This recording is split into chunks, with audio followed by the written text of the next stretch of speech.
ஏண்டி அந்த ration card எடு, கூட்டம் வரதுக்குள்ள போயிட்டு வந்துடுறேன். நான் எடுத்துட்டு வரேன் இருங்க. அப்பா கார்டு கொடுங்கப்பா, நான் ரேஷன் கடைக்கு போயிட்டு வந்துடுறேன். நீ ரேஷன் கடைக்கு போறியா?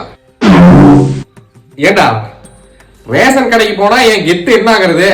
நான் ரேஷன் கடைக்கெல்லாம் போக மாட்டேன் அப்படிலாம் பேசுவேன். இன்னைக்கு ரேஷன் கடைக்கு போறேன்ற அது ஒண்ணு இல்லப்பா, எத்தனை நாளைக்கு நானும் பொறுப்பே இல்லாம இருக்கிறது, இனிமேல் பொறுப்பா இருக்கலான்னு முடிவு பண்ணிட்டேன். பாத்தீங்களாங்க, நம்ம பிள்ளைக்கு பொறுப்பு வந்துருச்சு.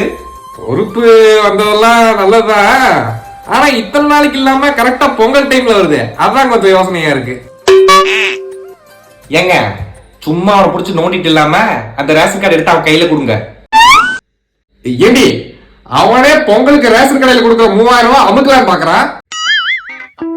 இது தெரியாம அவன்கிட்ட ரேஷன் கார்டு எடுத்து கொடுன்றா. அப்பா ஒத்துக்கிறப்பா, எனக்கு கொஞ்சம் காசு தேவைப்படும்.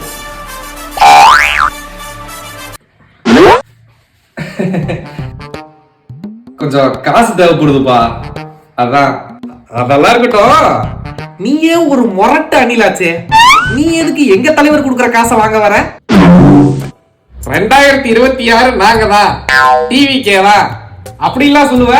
இப்போ எங்க தலைவர் கொடுக்குற காசை வாங்க வர மான கெட்டு போய். அரசியல் பேசாதீங்கப்பா, ரேஷன் கார்டை கொடுங்கப்பா. அதெல்லாம் தர முடியாது. இதெல்லாம் சரிப்பட்டு வராது. பேசாம எனக்கு ஒரு கல்யாணத்தை பண்ணி வச்சிருங்க. சார் இப்ப என்ன கழட்டி மாட்டிட்டீங்கன்னு உங்களுக்கு கல்யாணம் வைக்க சொல்றீங்க? இல்ல கல்யாணம் பண்ணிட்டா அப்புறம் எனக்குன்னு தனி ரேஷன் கார்டு கொடுத்துருவாங்க, நானும் பொங்கல் பணம் 3000 வாங்கிக்கலாம்ல, அதான்.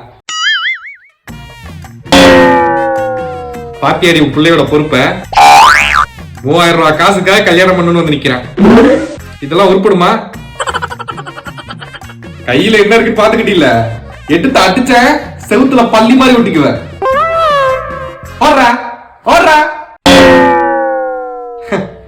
3000 ரூபாய் காசுக்காக வந்து கல்யாணம் பண்ணி வை நிக்கிறானு, இவெல்லாம் எங்க உருப்பட்டு சாதிச்சு. ஏடி இன்னொரு கல்யாணம் பண்ணா இன்னொரு ரேஷன் கார்டு கொடுப்பாங்க. எட்டு விளக்க மாட்டேன்.